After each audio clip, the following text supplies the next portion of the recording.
ఓం శ్రీ విఘ్నేశ్వరాయ నమః. ఓం శ్రీం హ్రీం శ్రీం ఓం ఉదారాంగాయ నమః. ఓం సద్గురు అంతర్ముఖానంద శ్రీ వేదవ్యాస భట్టారక ఓం జగద్గురు శ్రీకృష్ణ పరంబ్రహ్మణే నమః. శ్రీమద్దేవి భాగవత మహత్యం భాగం 101, షష్టమ స్కందం, అధ్యాయం 26. నారదుడు తన మనోవేదన చెప్పుకోగా అప్పుడు నారదుడు కాదు, వ్యాస మహర్షి తన మనోవేదన చెప్పుకుంటే నారదుడు కూడా నేను కూడా పూర్వజన్మలో ఇట్లా జరిగింది, నాకు కూడా అంతే అన్నట్టుగా చెప్పుకొస్తున్నాడు. అధ్యాయం 26. ధాత్రి చెప్పిన మాటలతో దమయంతి అభిప్రాయాన్ని గ్రహించిన సంజయుడు తన పట్టమహిషి కైకేయితో సంప్రదించాడు. అక్కడ చెప్పుకున్నాం కదా, నారదుడిని ఆ అమ్మాయి ప్రేమించింది, నారదుడు కూడా ఇష్టపడ్డాడు. ఒకళ్ళనొకళ్ళు నారదుడు ఫ్రెండ్ను తను ఒకళ్ళొకళ్ళు షేర్ చేసుకుందాం అనుకున్నా సరే షేర్ చేయలేదని కోపం వచ్చి క్షమించుకున్నారు. అప్పుడు వానరమోహం వచ్చింది నారదుడికి కదా. ఇప్పుడు అయినా సరే ఆ అమ్మాయి తిన్న ప్రేమించానని చేసుకుంటానని తల్లిదండ్రులు చెప్పింది. ధాత్రి చెప్పిన మాటలతో దమయంతి అభిప్రాయాన్ని గ్రహించిన సంజయుడు తన పట్టమహిషి కైకేయితో సంప్రదించాడు. కైకేయి, ధాత్రి మాటలు విన్నావు కదా, ఒక అమ్మాయి నారదుని వరించిందంట. అతడు ముని, ఇప్పుడు కోతిముఖం, ఎంత అందంగా ఉందో చూడు. దమయంతికి బుద్ధి ఉందంటావా? ఈ కురూపికి ఈ భిక్షువుకి ఇచ్చి వివాహం చేయినా అసంభవం.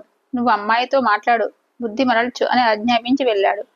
కైకేయి దమయంతిని తన మందిరానికి పిలిపించుకుంది. ఏకాంతంలో ప్రబోధించింది. అమ్మాయి, నీ అందానికి ఒక వానరాస్త్రుడా భర్త? చూసేవాళ్ళు ఏమనుకుంటారు? పరిహసించరు. పైగా అతడు నిర్ధనుడు, భిక్షు జీవనం, వారి పంచను వీరి పంచను జీవితం గడుపుతున్నాడు. నువ్వేదో చాలా తెలివైన దానివి అనుకున్నాను, చదువుకున్నావు కదా అనుకున్నాను. చివరికిదా నీ నిర్ణయం? ఒక భిక్షుకుడిని చూసి మొహపడ్డావా? నువ్వేమో పూలతీగల సుకుమారివి, అతడేమో ఒంటి నిండా బూడిద పులుముకునే మొరటు మనిషి. సుగంధ ద్రవ్యాలు అస్సలు వాడనే కూడని మునివృత్తి. మీ ఇద్దరికి ఎలా కుదురుతుంది చెప్పు? ఆ కురీపితో సంసారం ఎలా చేస్తావు? ప్రేమ ఎలా పుడుతుంది? అనవసరంగా మొండితనానికి పోవద్దు. చక్కని రాకుమారిని చూసి వివాహం జరిపిస్తాం, చేసుకో. ఇప్పటికే మీ నాన్న చాలా బాధపడుతున్నారు. బాధపడరు మరి. కోమలమైన మాలతీలత తుమ్మ చెట్టుకు భూభూల వృక్షం అంట. తుమ్మ చెట్టుని భూభూల వృక్షం అంటారంట. అల్లుకుంటే మాలతీలత అంటే తుమ్మ చెట్టుకి మాలతీలత అంటే భూభూల వృక్షం అల్లుకుంటే చూసిన వాళ్ళు మనసు చివుక్కమనదు. ఎంత మూర్ఖుడైనా తాంబూలాన్ని దాసేరకుడికి ఇంద తిను అని అందిస్తాడా? దాసేరకుడు అంటే దాసీపుత్రుడని, దాసేరకుడు అంటే పల్లివాడనంట.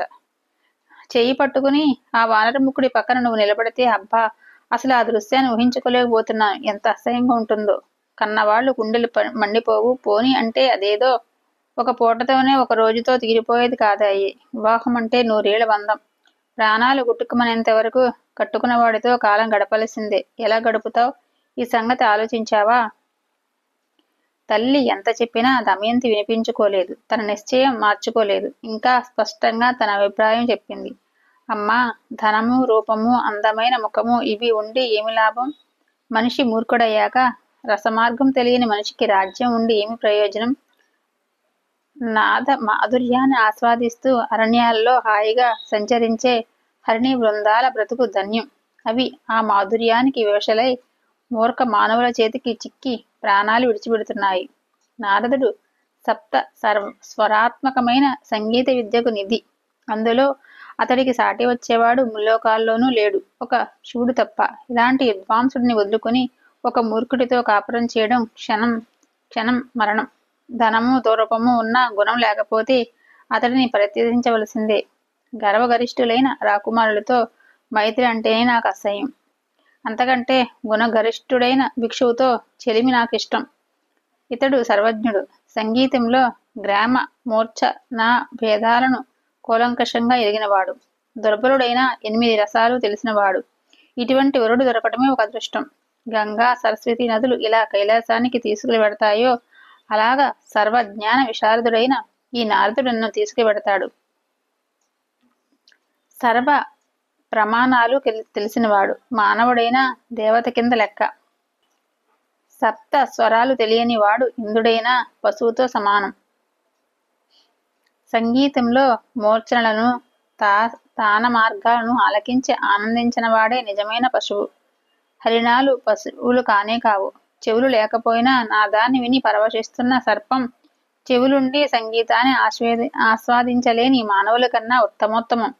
ఏమీ తెలియకపోయినా పాటలు వింటూ కేరింతలు కొడతాడు పసిబాలుడు. ఏళ్ళు వచ్చిన వాళ్ళకన్నా వీడు నయం కాదు. ఎందుకొచ్చిన పెద్దరికాలు? అమ్మా, తండ్రి గారికి తెలియదంటావా నారదుడి గొప్పతనం?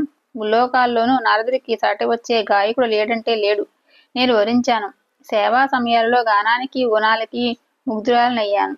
మనసిచ్చాను. మొన్నటిలో ఏదో శాపం కారణంగా వానరముఖుడయ్యాడే కాని ఇంతకు ముందంతా అందగాడే. ఈవేళ ముఖం మారితే వచ్చిన నష్టమేమీ లేదు. మనసులో రవంత కలత చెందేనే తప్ప నా అనురాగంలోనూ నా నిశ్చయంలోనూ మార్పు లేదు.